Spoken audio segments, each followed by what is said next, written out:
एकांत में साधते हुए लोग, उन सभी के लिए इस समय को अत्यधिक महत्वपूर्ण कहा जा सकता है। जो अगले 2 से 3 माह का समय है वो बहुत बड़े परिवर्तनों का समय है। ग्रही व्यवस्थाओं के साथ में देवगुरु बृहस्पति अतिचारी होकर मिथुन से कर्क की ओर लगभग 1 महीने बाद में अग्रगामी होने वाले होंगे, यानी 18 अक्टूबर 2025 से इनकी स्थितियां परिवर्तित होंगी। उच्चस्थ रहेंगे परंतु अतिचारी रहेंगे। 11 नवंबर से वक्रगत आधार को प्राप्त करने वाले होंगे।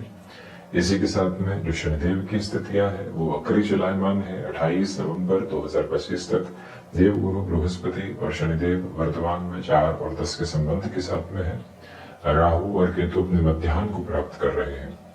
तो ऐसे में मेष राशि के महानुभाव जिन्हें वर्तमान समय में 7.5 का प्रथम प्रवास क्रम चल रहा है, अपने लिए कार्य योजनाओं को कैसे बनाएं ये गौर करने की जरूरत है 3 महीनों में। सर्वप्रथम तो आप इस बात पर गौर कीजिएगा कि शनिदेव की स्थितियां जो द्वादश भावस्थ क्रम के साथ में है वो वक्री भी है, तो वहीं राहु पुण्य फलों का उदय करते हुए स्तर के साथ में गतिमान है। ऐसी स्थिति के साथ में आपके लिए जो व्यापारिक दृष्टिकोण आगे पनप कर चलता है उसमें श्रेष्ठतम स्वरूप आपके समक्ष निकल कर आने की तैयारी है। और नौकरी पेशा जीवन में भी यहाँ आपके लिए जो भागदौड़ थी अब वो सिरेबद्ध हो रही है। यानी कि जब शनिदेव वक्री हो, राहु की ऐसी स्थितियां हो, देवगुरु बृहस्पति और राहु का दृष्टि संबंध बना हुआ हो, तो पिछले 5 से 6 महीनों से आप जो विलंब की स्थितियां अपने साथ में देख रहे थे, अब वो विलंब हटकर आपको स्थिरता प्रदत्त करने की ओर लगातार आगे बढ़ाता है। ये स्थायित्व और इसी स्थिरता के साथ में जीवन यात्रा आपको प्रगतिशीलता के साथ में लगातार लेकर चलती है। अटकाव और भटकाव के सिरे दूर दूर तक भी नहीं है। थोड़ा सा इंडेप्थ जाएं तो आप देखिए कि इन 6 महीनों में जो विलंब देखा, अगले 3 महीनों में आप उस विलंब को देखने की तरफ नहीं है, परंतु अभी भी आपको जल्दबाजी करने से बचना चाहिए। कई बार व्यक्ति विशेष हाथों हाथ निर्णय लेने की प्रक्रियाओं के साथ में होता है, उससे जितना आप दूर रहेंगे उतनी ही अपनी जीवन यात्रा को व्यवस्थित करके आगे बढ़ते चले जाएंगे। यह स्वरूप, यह स्थिरता आप अपने भीतर तक जरूर बनाकर रखने की कोशिश कीजिएगा। यह निवेदन है आपसे कि जो द्वादश भावस्थ शनिदेव की स्थितियां हैं ये आपके लिए विदेश संबंधित कार्यों के साथ भरपूर से भी भरपूर वृद्धि की क्रमबद्ध से लेकर आती है। इन 3 महीनों के टाइम टारगेटेड बेसिस के साथ में अगर आप ये देखते हैं कि आपके लिए विदेश में ही किसी स्थान परिवर्तन के और योगायोग बन रहे हैं, तो उसको भी अपने साथ में स्वीकार करके चलिएगा। यहाँ पर आप जल्दबाजी में निर्णय लेने से बचें। अपने भीतर की आध्यात्मिकता को भरपूर स्तर पर जागृत करके आगे बढ़ने का प्रयत्न करते चले जाएं। उसमें भरपूर से भी भरपूर बेहतरी के प्रतिबिंबित क्रम आपके समक्ष नजर आने वाले होते हैं। हम और अधिक गहनता के साथ में चर्चा की स्थितियों को उजागर करते हुए यदि चलते हैं तो आप ये भी पाएंगे कि देवगुरु बृहस्पति जो पराक्रम भावस्थ है, जो भाग्येश और द्वादशेश का आधार पराक्रम भाव के साथ में बुध के राशि स्थान क्रम के साथ में बना हुआ है, यह आपकी भागदौड़ को बढ़ाता है। और भागदौड़ को बढ़ाने के साथ में जो भाग्य का सहयोग बनना चाहिए, क्योंकि शनिदेव की भी 10वीं दृष्टि कर्मेश और लाभेश होकर पुनः भाग्य भाव पर है। मेष राशि के महानुभावों के लिए शनिदेव योग कारक तो नहीं होते, परंतु योग कारक से कम भी नहीं होते, क्योंकि सर्वांगीण लाभ और कर्म के भाव की प्रतिध्वनि यह पुनः भाग्य भावस्थ क्रम के साथ में आध्यात्मिक भाव के साथ में पूर्णतया जुड़ी हुई है।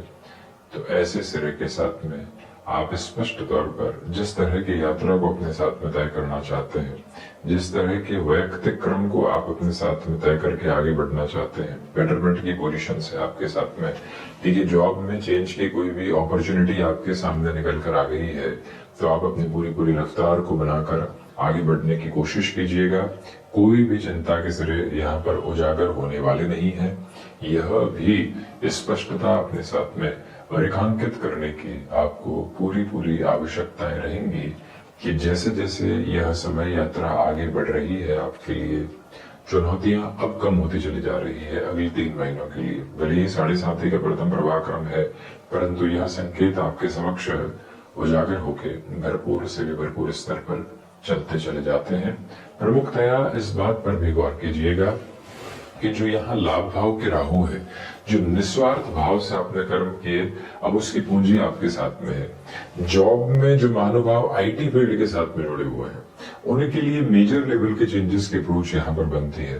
गुरु और राहु का संबंध और साथ ही साथ में केतु का पंचम भाव यानी शिक्षा भाव के साथ में सूर्य राशि स्थानक क्रम में होना और सूर्य देव का वर्तमान समय में कन्या राशि स्थान में बुधादित्य योग बनाते हुए शनिदेव से दृष्टि गोचर होकर द्वादश भाव को देखना ये बताता है कि आउटसोर्सिंग को रिलेट करते हुए जो भी वर्किंग पोजीशंस होती है, सर्विस इंडस्ट्री को रिलेट करते हुए जो भी वर्किंग प्रोबेबिलिटीज होती है, वहां से आप खुद को जितना बेहतर आयाम देना चाहते हैं, उसका एक एक सिरा, उसका एक एक स्वरूप, उसका एक एक निर्धारित आधार आपके साथ में है।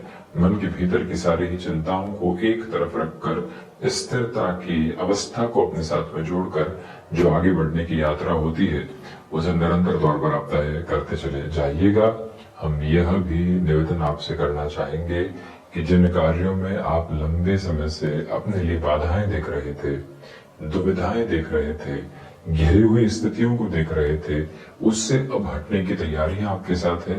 यदि जन्मकालिक आधार पर शनिदेव वक्री रहे हैं और अभी भी जब 28 नवंबर तक वक्री चलायमान है, आपके लिए काफी हद तक सहयोग की प्रतिध्वनि जो साथ साथ आनी चाहिए वो भी बनी हुई है।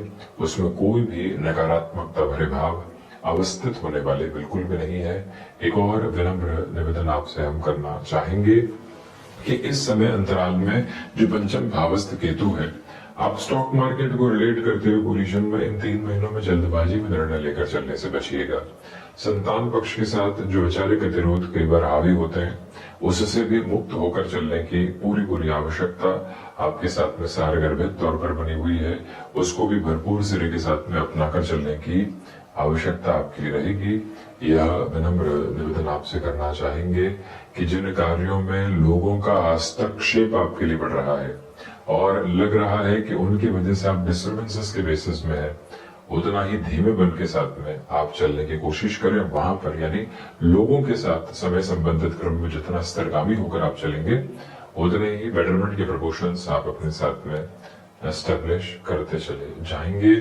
यह भी बात याद रखने की जरूरत है कि पराक्रम भावस्थ देवगुरु बृहस्पति है और वो भी भाग्येश और द्वादशीश होकर है। इसलिए आपके लिए भाइयों और मित्रों के साथ कामकाज की स्थितियों में अगले 1 महीने तक धीमापन रखना चाहिए। उसके बाद में जिस और आप बढ़ना चाहते हैं और जैसे आप अवस्थित होना चाहते हैं, उस और आप जाने का एक नियमबद्ध क्रम अपने साथ बनाने की तैयारी कर सकते हैं। देखिए, हनुमंत उपासना निरंतर तौर पर कीजिएगा। त्योहारी समय में तुलनाओं से बचिएगा। आप उस समय में चल रहे हैं जहां धीरे धीरे ही सही आपको अपने आगे के रेखांकन को देखने की जरूरत रहेगी। इसी प्रक्रियाबद्ध चरण को अपने साथ में अपना कर चलने की जो पूरी आवश्यकता होती है, वो आपके साथ साथ चलायमान है। कोई भी चिंता आप नहीं रखें। डाइजेस्टिव को रिलेट करते हुए इश्यूज काफी हद तक हट रहे हैं। जो महानुभाव गृहस्थ सुख की ओर यानी कि संतान सुख की अवस्थाओं के साथ में स्वयं को नहीं देख पा रहे थे, ये जो अगला 1 महीना है किसी भी संबंध को तय करने के लिहाज से आपके लिए अत्यधिक महत्वपूर्ण कहा जाएगा। आप अपने लिए किसी फ्लैट की परेशान आदि का विचार कर रहे हैं, उस हिसाब से भी इस समय को स्वयं के लिए शानदार मानकर चला जा सकता है। मन के भीतर के सारे ही भय हटाकर स्थिरता की अवस्था को अपने साथ में लेकर चलने की पूरी आवश्यकता आपके लिए रहेगी। स्पष्टता है कि यहाँ पर अभी भी निस्वार्थ भाव से जो कर्म जागृति की ओर रहेंगे, वो और अधिक सहयोग की परिभाषाओं को आपके साथ में लगातार बनाने की तैयारी करते चले जाएंगे। तो ये था प्रमुख रूपेण शनिदेव, देवगुरु बृहस्पति, राहु एवं केतु के अभी के सिरों के साथ अगले 3 महीनों का चर्चा ब्यौरा। हम इसी तरह से उपस्थित होने का प्रयत्न करते रहेंगे। धन्यवाद एवं गुणिशः आभार।